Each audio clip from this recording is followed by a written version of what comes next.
Colegas, bom dia, boa tarde, boa noite. Nós vamos dar sequência às nossas aulas de hidráulica, no curso de engenharia ambiental, e nós vamos discutir rapidamente aqui um tema que faz parte do nosso material, que é a hidráulica de turbinas, né? Hidráulica de turbinas e hidráulica de bombas. Depois, nós vamos ver com bem mais detalhes a questão de bombeamento e cavitação, onde nós vamos trabalhar com o dimensionamento dessas bombas, a seleção dos conjuntos elevatórios, consultar o catálogo do fabricante, decidir, após ter calculado potência, após ter calculado o ponto de trabalho, vamos decidir sobre qual é a bomba mais adequada, mais eficiente para uma determinada estação elevatória que nós estivermos projetando lá no futuro, nas disciplinas de sistema de esgotamento sanitário, na disciplina de projeto de estação de tratamento de água, com outra, vocês vão pagar, e também a disciplina de projeto de estação de tratamento de esgotos, onde nós teremos a elevatória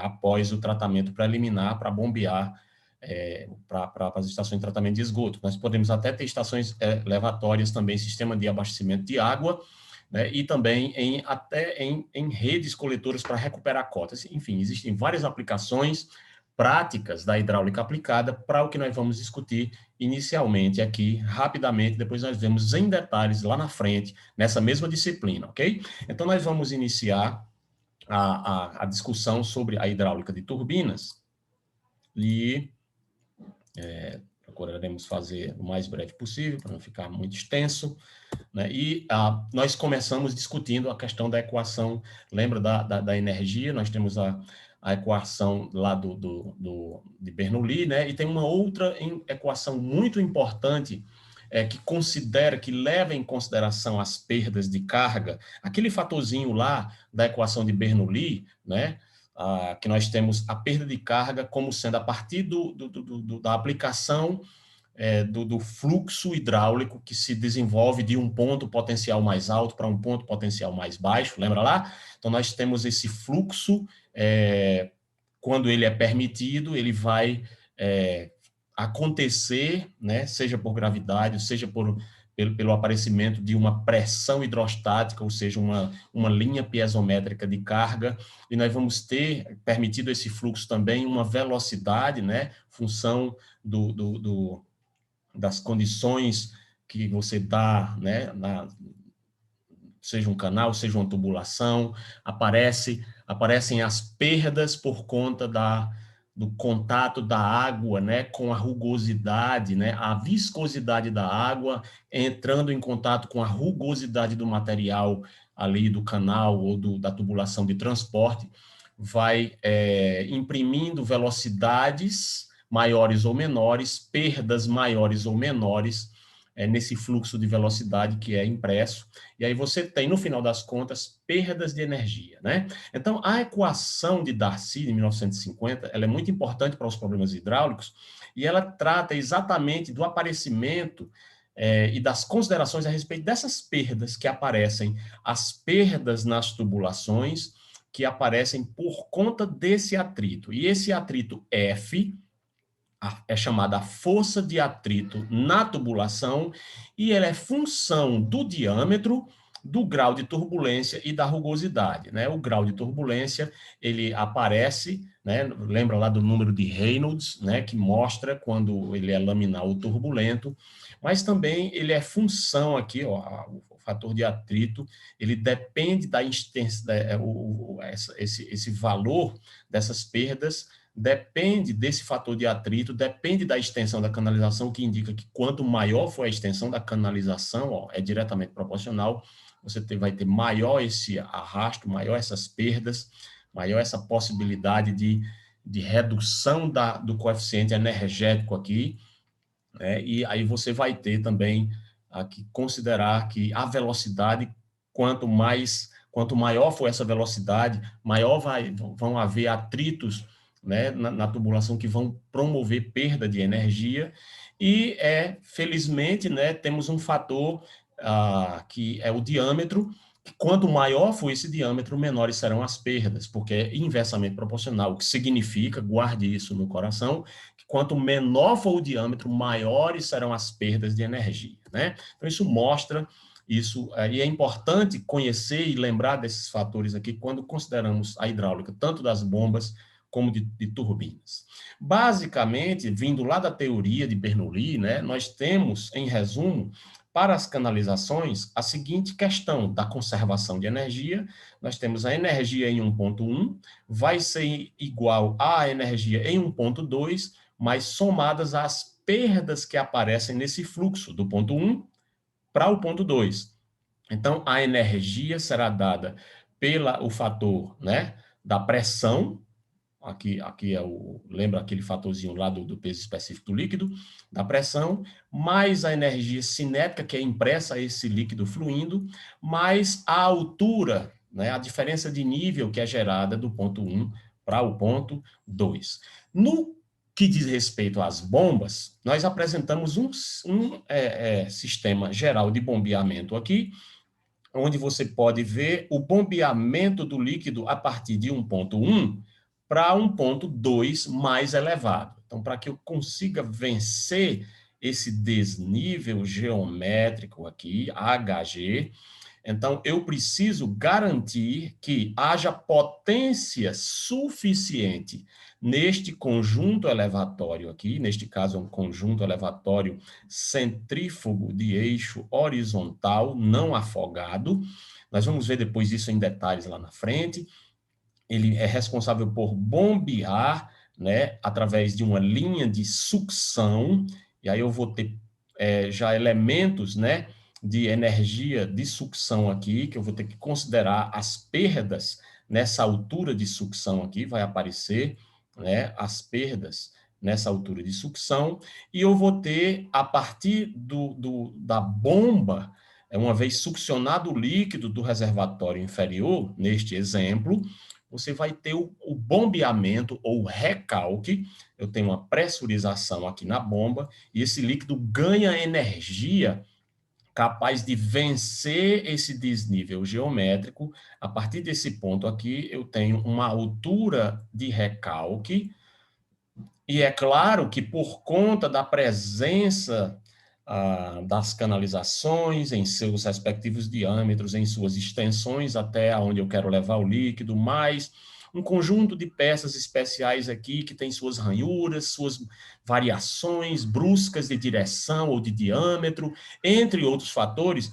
Tudo isso vai promover um fator de atrito somado, acumulado, que vão promover as chamadas perdas de carga no recalque. Então, olha bem, eu tenho uma canalização de recalque que vai gerar perdas no recalque. Eu tenho uma canalização vamos pela sequência. Eu tenho uma canalização de sucção que vai gerar também perdas na sucção, ok? Primeira coisa, estou puxando o líquido de um determinado local e elevando para um ponto mais alto. Na sucção, eu tenho canalizações e peças especiais na sucção, condições na sucção, que somadas vão gerar perdas, fatores de atrito acumulados na sucção. Essa parcela, não precisa decorar, basta entender, guarde no coração. Eu somo no recalque, ou seja, na pressurização, subindo a ladeira, vamos brincar assim, eu tenho, então, também extensão de canalização, fatores a considerar de diâmetro, de material, várias peças especiais aqui, conexões, etc., que vão gerar também perdas de energia, vão gerar atrito, vão gerar calor, vão gerar, então, um fator de atrito. Acumulados, essas são as perdas, somatório das perdas no recalque. Então, eu tenho a linha de sucção mais as perdas de sucção, eu tenho a linha de recalque mais as perdas no recalque. Todos esses fatores aqui, conjuntamente considerados, nós temos a altura de sucção, que soma a altura de sucção geométrica mais as perdas na sucção, e a altura de recalque, que soma os fatores de desnível geométrico no recalque, mais as perdas no recalque.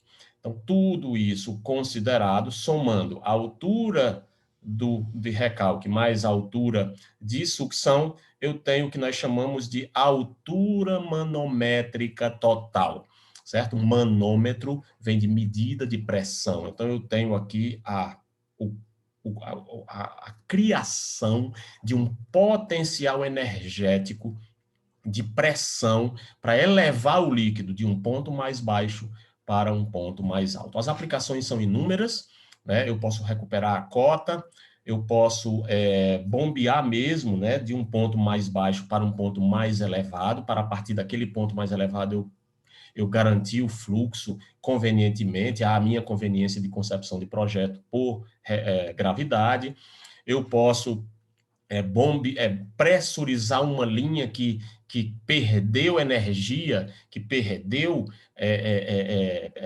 a linha piezométrica, e aí eu não estou tendo condições, digamos, num sistema de abastecimento d'água, de abastecer com a pressão mínima recomendada pela norma. Então, eu posso desviar essa canalização que está de baixa pressão, fazer passar por um sistema de bombeamento semelhante a este, não é exatamente igual a este, para pressurizar esse líquido, normalmente a um valor que eu considero adequado para abastecer aquele setor de abastecimento, ou aquele setor pitométrico, como é chamado, pitometria da medição de pressão também, né? Então, aí eu tenho inúmeras aplicações em sistema de abastecimento d'água e em esgotamento sanitário também.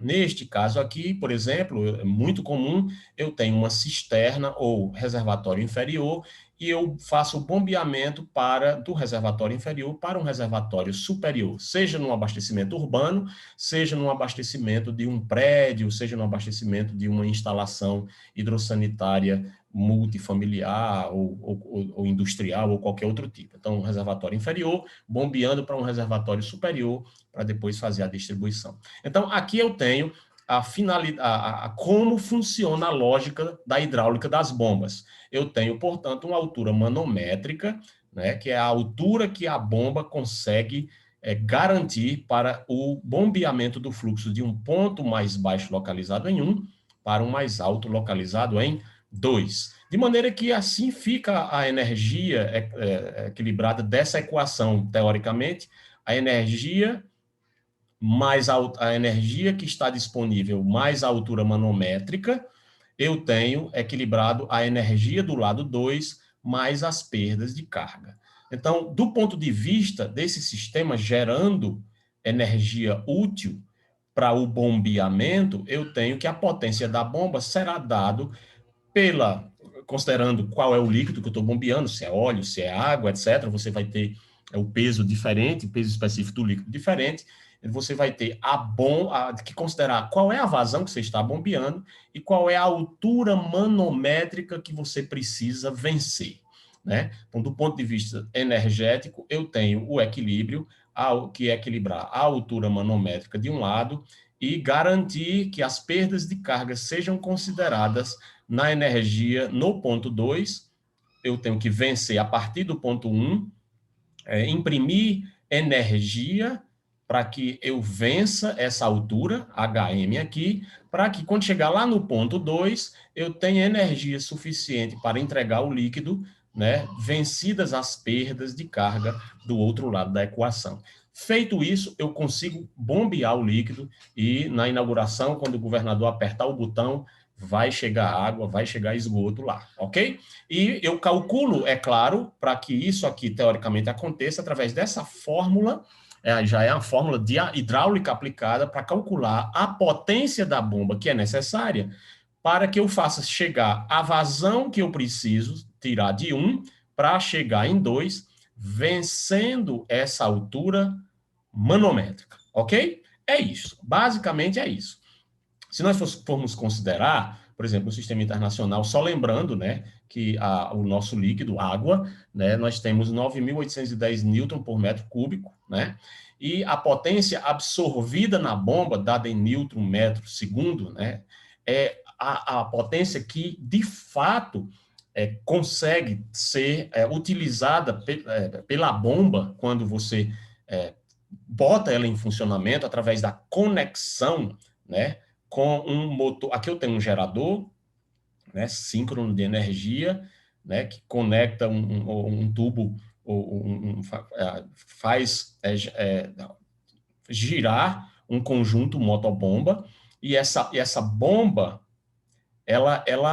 a parte da energia que ela recebe, seja do motor elétrico, seja do motor a diesel, seja do motor que está girando, seja até mesmo de uma turbina que está conectada ao eixo aqui e fazendo girar essa bomba para poder elevar uma determinada parcela de líquido de um reservatório inferior para o superior, você há que considerar que a própria construção, a engenharia, o projeto de engenharia do conjunto motor-bomba, nós temos atritos internos desse sistema, né? Nós temos os rotores, nós temos a carcaça da bomba, nós temos o próprio motor elétrico, nós temos um eixo conectado entre um e outro com os rolamentos que são lubrificados com graxa, etc., parafina, mas você, evidentemente, vai entender que esses sistemas também projetados e construídos pela engenharia hidráulica têm as suas perdas, e essas perdas por atrito. Então, parte dessa energia que foi fornecida à bomba não vai se transformar em altura manométrica, não vai se transformar em energia de pressão e de bombeamento, não vai se tornar em linha de carga piezométrica lá para poder fazer chegar. Uma parte vai se perder no próprio sistema. Então, a energia que é absorvida pela bomba, ou seja, a energia que realmente se torna efetivamente energia de potência capaz de elevar o líquido, é essa energia que considera o rendimento da bomba. Ou seja, a bomba ela tem um determinado rendimento, digamos, 60%, 70%, né? E o resto, 30%, 40%, acaba se perdendo na forma de calor, na forma de atrito. Certo? Então, o que é possível de ser aproveitado do sistema, do conjunto motor-bomba, seja um gerador, seja um gerador a diesel, seja um motor elétrico, né, conectado aqui ao eixo da bomba, seja qual for o sistema, ele vai perder. E isso gera um rendimento. Esse rendimento é que é efetivamente a potência absorvida pela bomba para fazer com que esta vazão deste líquido a este peso específico consiga subir nessa altura. Então, eu devo considerar o rendimento. E aí eu tenho a potência do motor da seguinte maneira. Eu tenho a potência do motor e tenho potência da bomba, né? Então, veja bem, o que é isso? Eu conecto um motor, seja ele a diesel, seja uma turbina, ou seja um motor elétrico, normalmente é conectado a um motor elétrico, né? Então, aí você tem um motor síncrono, um motor normalmente trifásico, 380, 220 volts, 60 Hz de frequência, na parte de energia elétrica, que tem a sua bobina, tem os seus eixos, tem os seus atritos internos com a escova lá do polo, lá, né, girando e criando ali o campo magnético que faz girar o eixo através da conexão com a instalação elétrica que é projetada para esse fim. Então, aí eu tenho um motor com um eixo, está aqui, ó, nesse ponto, conectado à bomba. A bomba, por sua vez, tem o seu rotor, né, conectado a esse eixo, que recebe o líquido vindo de um determinado local de sucção até a parte superior ou de recalque. Então, aí você consegue garantir que o líquido que é conectado aqui, né, succionado, seja recalcado e suba. Esse motor tem as suas perdas, então eu vou ter que calcular, considerar o rendimento, as perdas do motor, e vou ter que considerar as perdas da bomba. A potência da bomba em si vai ser dado pelo peso específico do líquido, vazão que você quer bombear, a altura manométrica que você quer elevar o seu líquido, a sua vazão, e o rendimento da bomba, né? Então, você vai ter um conjunto motobomba, e você vai ter, em primeiro lugar, o rendimento da bomba, e veja, depois que você quiser calcular a potência do conjunto elevatório, ou seja, do conjunto motobomba, então você tem que levar em consideração o rendimento não só da bomba agora, mas também o rendimento do motor. Por quê? Porque você terá perdas no nível da bomba, por atrito, como já comentamos, e você também terá perdas no nível do motor. Então, quando você considerar o peso do líquido que você quer bombear, água, esgoto, mais a vazão que você quer aduzir ou recalcar, e considerar também a altura que você quer elevar essa vazão. Ok, qual é a potência necessária? Será a potência tal que também seja capaz de equacionar as perdas, não só na bomba, mas também no motor elétrico acoplado a ele. Tá certo? Então, considerada se é um motor ciclo Otto, quer dizer, a diesel, etc., então você vai ter que levar em consideração a potência efetiva no eixo, certo? Que é transmitida para a bomba. Então, essa potência, tudo catálogo de fabricante, certo? Então, a potência da bomba, do conjunto motobomba, equacionará as perdas da bomba e do motor. Guarde isso no coração. Não precisa decorar. Basta você entender. Ora, caramba, eu quero bombear água, mas aqui eu não estou no céu ainda, né? Então, aqui as coisas são imperfeitas. Eu tenho decaimento, eu tenho a termodinâmica mostra que eu tenho uma perda, eu tenho uma entropia. Então, paciência. O que é perdido não tem como recuperar, fica lá, né? Vai aumentar a entropia do sistema. Então, eu vou fazer assim. Eu vou bombear e considerando que esse motor aqui não dá 100%, ele só dá 70%, e essa bomba aqui só dá 65%. Então, eu vou ter que multiplicar aqui o rendimento da bomba, 0,65, com o motor que só dá 0,70. Então, 0,70 mais 0,65 vai me dar o rendimento do conjunto motobomba, que vai agora sim me dar a potência para que esse conjunto recalque esse líquido com essa vazão a esta altura manométrica total. É isso, ok? Considere isso, pode até pausar o vídeo e tentar refletir um pouco, tentar explicar para você mesmo isso que eu acabei de explicar, para ver se você entendeu, porque é fundamental. Nós vamos ganhar dinheiro com isso, projetando o sistema lá na frente, mas é importante que você entenda estes conceitos. E aqui, por exemplo, eu apresento um pouco, né, para você ver uma curva de uma bomba em função do seu rendimento. Observe, eu tenho aqui, ó, a altura manométrica contra a vazão.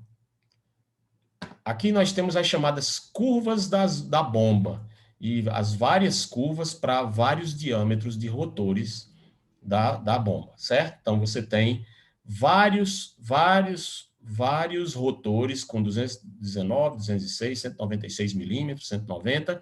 Para cada rotor, aquele rotorzinho que gira lá para empurrar a água, né? Para cada rotor daquele, eu tenho diferentes curvas e tenho diferentes rendimentos da bomba. Observe aqui.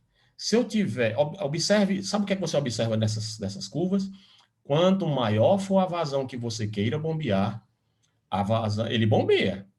Essa bomba bombeia, mas vai caindo a capacidade de elevação. Então, tenha em mente. Eu consigo bombear 120 metros cúbicos por hora, consigo. Mas eu consigo bombear 120 metros cúbicos por hora até 60 metros de altura, nesse rotor, com uma eficiência, né, aí mais ou menos entre 47% e 57%, né, alguma coisa aqui em torno de 55%. Eu consigo bombear. Agora, se eu botar o rotor maior, né, eu consigo bombear até 90 metros. Dependendo do rotor, eu vou bombear. Agora, vamos chamar a atenção o seguinte. Vamos selecionar o rotor 179, só para você ter uma ideia. Eu consigo bombear 120 metros cúbicos até 60 metros de altura, com uma eficiência aproximadamente aqui de 55%. Mais ou menos. Só que se eu disser, ei, com essa mesma bomba, eu posso bombear 360 metros cúbicos? Pode. É mesmo? Posso. Pode, mas tome cuidado. Você só pode bombear até aproximadamente, quanto é aqui? 30, 40, 50 metros de altura. Você não consegue mais bombear 360 a 60 metros. Não dá mais. Você vai ter que alterar o rotor para um rotor aqui maior. Provavelmente esse aqui de 206 consegue alterar bem, ok? Até 70 metros de altura. Então, você começa a perceber aqui que quanto maior a vazão, menor a altura manométrica que uma determinada bomba tem capacidade de bombear. E você observa que existem vários rendimentos diferentes. Nesta bomba aqui de exemplo, pode-se chegar até 82,5% de rendimento, né, médio aqui para uma determinada vazão e uma determinada altura manométrica, ok? Então, por exemplo, no sistema MKS aqui, nós teríamos a seguinte situação, né? 1 quilo seria igual a 1 litro, né? Então, 1.000 kg-força por metro cúbico seria o peso específico da água. Lembrando, né, que a massa específica da água aqui, ó, você teria, em função da temperatura, uma alteração nos valores, né? Quanto mais quente, mais leve, digamos assim, fica a água, certo? Então, você teria aqui a potência absorvida pela bomba, seria peso específico, vazão, altura manométrica, 75 vezes NB, certo? Para esse sistema aqui de unidades, ok? Se você quiser calcular a potência do motobomba, do conjunto, então é peso específico, vazão, altura manométrica, aí 75, o valor do percentual de rendimento da bomba e também o percentual de rendimento do motor elétrico. Normalmente, os motores elétricos são bem eficientes, é superior a 80% a eficiência de motores elétricos, 90%, ok? Mas tem perda, certo? E por atrito. E aí a potência do conjunto, só da bomba, levando em consideração só da bomba, você teria aqui aliás, se você considerar o conjunto motobomba, também pode ser bomba, motor, ou então do motobomba. Às vezes você alguns sistemas já vem o conjunto acoplado, então aí ele já dá a eficiência dos dois, certo? Motobomba. Então aqui vamos fechar vendo aqui a potência absorvida de uma bomba, recalcando, deixa eu tirar esse cabo feio do meio aqui, recalcando 0,0167 metro cúbico por segundo, sendo o P1 aqui é um vácuo, tá certo? Ele tá succionando, e o vácuo foi calculado menos 4,08 metro coluna d'água, certo? Isso é problema teórico. Na verdade, quando a gente for calcular a sucção é diferente, tá bom? Mas vamos lá. Ele tem esse vácuo de menos 408 metro coluna d'água, e no recalque, ou seja, da bomba, até chegar no ponto, desculpe, até chegar no ponto onde você quer que seja recalcado, eu tenho 28 metros de altura, certo? 28 metros coluna d'água. O rendimento da bomba aqui foi de 60%, certo? Então, o Ni, letra grega Ni, né, parece um N assim, troncho, o percentual aí é 60%. 40% fica perdido no meio do caminho com atrito lá. Então, o diâmetro de sucção, ou seja, daquela canalização que pega do reservatório inferior, né, é 150 milímetros. E o diâmetro do recalque, depois que passa da bomba, eu tenho uma redução, né? E aí você tem o recalque com 100 milímetros, certo? Então, da bomba, na verdade, é invertido a canalização, porque a saída da bomba é um pouco menor, né? Aí ele expande para 100 milímetros, aí a pressão aumenta lá, e aí você tem a 100 milímetros é o diâmetro de recalque. Aí H1, certo? É 0, e H2 é 0, ou seja, ele está considerando aqui, como a distância é muito pequena, nós não vamos ter perdas. Então, a velocidade, vamos calcular a potência, né? Então, a primeira coisa aqui seria o cálculo da velocidade. A velocidade aqui nada mais é, né, do que a formulazinha da equação da continuidade, que é igual a SV, organizada de tal maneira que já pega aqui a área como sendo πd2 sobre 4, então vai ficar só 4πd ao quadrado, e a vazão, né? Então, a equação da continuidade basicamente é a vazão por área. E a área da seção transversal da canalização é πd2 sobre 4. Então, aí, fazendo as contas, a vazãozinha dada foi 0,0167 metro cúbico por segundo, atento às unidades, vezes 4, dividido por π, vezes 0,15. Por quê? A vazão é metro cúbico por segundo. Então, portanto, o diâmetro não pode ser em milímetro, mas foi dado em milímetro. Ó.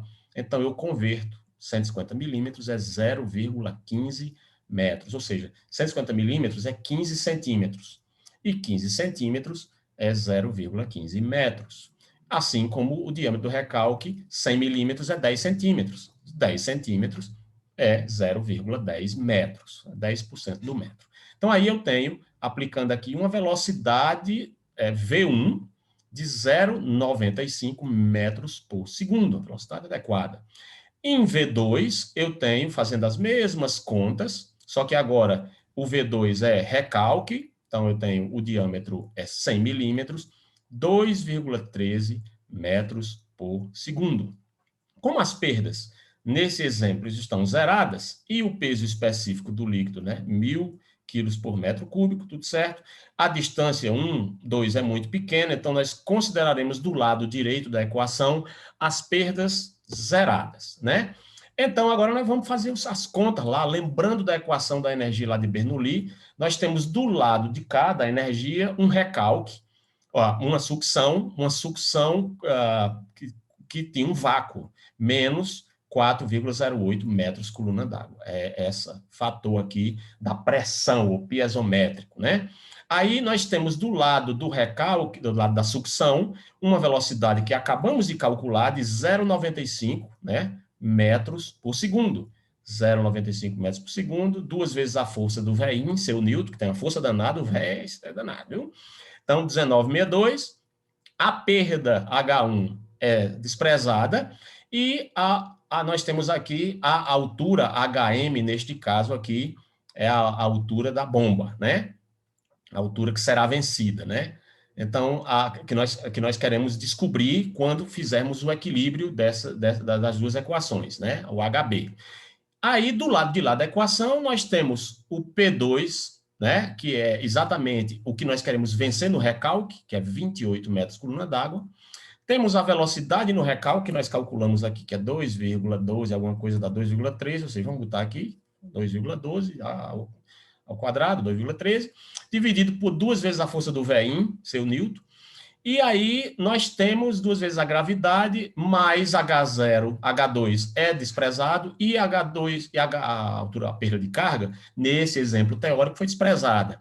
Né? Vai chegar o momento da gente calcular as perdas de carga, aprender a calcular as perdas de carga no bombeamento localizadas e distribuídas, né? Usando as fórmulas práticas de Hazen-Williams, Fairweather-Cial. Então, aí nós vamos usar a fórmula desses cabas sabidos e vamos encontrar as perdas de carga localizadas e distribuídas, aí nós vamos incluir nas fórmulas práticas. Aqui é a equação da energia geral, de onde são geradas as fórmulas práticas dos pesquisadores clássicos históricos da hidráulica. Todos os livros de hidráulica têm as fórmulas de Fairweather-Cial, Fairweather-Cial, de Hazen-Williams, né? E aí vai. Então, aí nós temos aqui o cálculo. Fazendo aqui as contas, nós temos esse lado da equação, que é a altura que eu tenho que recalcar, que tenho que providenciar uma bomba que seja capaz de recalcar 32,3 metros coluna d'água, que leve em consideração a minha sucção, leve em consideração o meu recalque, né, do ponto de vista de energia, e também as perdas de carga, que no nosso exemplo foi considerado zero, né? Aí sim, a potência que tem que ser absorvida pela bomba para que ela consiga fazer esse líquido chegar a uma altura de 32,3 metros coluna d'água será peso do líquido, né, o peso específico do líquido aqui, ó, né, a massa específica, 1.000 quilos por metro cúbico, né? E nós temos a vazãozinha, que nós vamos bombear de 0,0167 metro cúbico por segundo, vezes a altura que nós acabamos de calcular empregando Bernoulli, né? 32,3. No sistema MKS, 75, né? Vezes a potência da bomba, 0,6. Qual é a potência da bomba necessária para vencer essa altura manométrica a esta vazão? É necessário uma bomba de 12 cavalos vapor. Lembrando que um cavalo vapor equivale a 736 watts. Poderia ser também colocado, se você quiser a potência em HP, dependendo do catálogo do fabricante, vamos ver isso depois, você converte, 746 watts, certo? Então, aí você tem HP e cavalo vapor. Cavalo vapor, 11,99, no caso, 12 CV. Aí, o que é que você faz? Procura uma bomba no catálogo comercialmente disponível que tem uma potência igual ou, de preferência, superior a esse valor. Então, aqui é um cálculo teórico. Na prática, a gente sempre coloca uma bomba maior do que a prevista em cálculo. Evidentemente que, quando a gente for calcular, as perdas de carga aqui não vão estar zeradas, né? E nós também não vamos utilizar Bernoulli necessariamente. Nós vamos utilizar fórmulas teóricas lá na frente que vão nos dar condição de calcular isso, ok? Então, nós ficamos com a parte 1 dessa aula de hidráulica de bombas e turbinas, assim, curtinho, para não ficar uma coisa muito cansativa, né? Com a parte de dos cálculos de bombas. Depois a gente vê a aplicação da equação da energia para turbinas hidráulicas, né? E lá na frente, nós vamos destrinchar com bem detalhes, conforme o nosso programa, o cálculo de instalações de bombeamento, se Deus permitir, ok? Então, nós vamos ficando por aqui e eu vou postar um exercíciozinho para vocês lá no Google Sala de Aula, aí vocês postam lá, ok? Então, um grande abraço, qualquer dúvida, você pode aí no canal também deixar o seu comentário, deixar a sua dúvida. Se você quiser se inscrever no canal, por favor, ajude a divulgar o nosso canal para que mais e mais colegas tenham acesso a um material assim, né, que possa ajudar, colaborar um pouco com a formação de vocês. Aí você bota aí o like aí para ajudar a divulgação e se inscreve, ativa o sininho lá, que é para poder, quando eu postar uma nova aula, ou às vezes até considerações erratas, né, gente? Professor agora virou youtuber, eu não sou youtuber nem nada, né? Professor agora virou editor de vídeo e tudo, então às vezes complica, eu posso lançar, explicar alguma coisa, lançar alguma errata, caso seja necessário, tá certo? E aí a gente vai se ajudando, ok? Então, um grande abraço, até a próxima oportunidade aí, se Deus permitir.